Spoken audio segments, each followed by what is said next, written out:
क्या आपने कभी किसी को देखा है जो सबसे छोटा होता है, सबसे कमजोर दिखता है, लेकिन वही एक दिन सबसे बड़ा काम कर जाता है?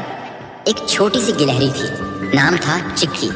जंगल में सब उसे जानते थे, नटखट, चंचल और हमेशा भागती दौड़ती। लेकिन एक बात थी, उसे ऊंचाई से बहुत डर लगता था। वो कभी पेड़ की सबसे ऊंची डाल तक नहीं गई। सब कहते गिलहरी होकर ऊंचाई से डरती है। चिक्की चुप रहती। वो डरती थी गिर जाने से, असफल होने से और सबसे ज्यादा सबके सामने हंसी उड़ने से। एक दिन भयानक आंधी आई।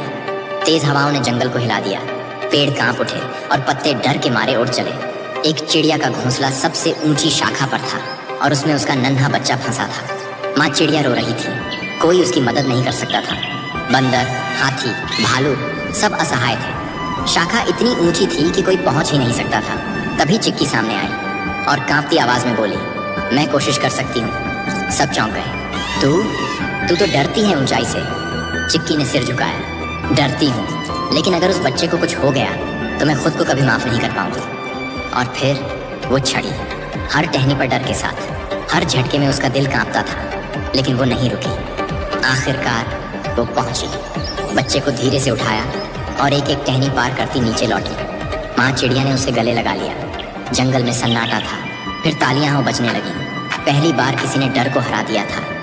डर सबके अंदर होता है, लेकिन जब हम किसी और के लिए, किसी मासूम के लिए अपने डर से भी बड़े बन जाते हैं तो हम वही बनते हैं जो हम बनने के लिए पैदा हुए होते हैं। चिक्की अब बस गिलहरी नहीं थी, वो जंगल की छोटी सी हीरो बन चुकी थी।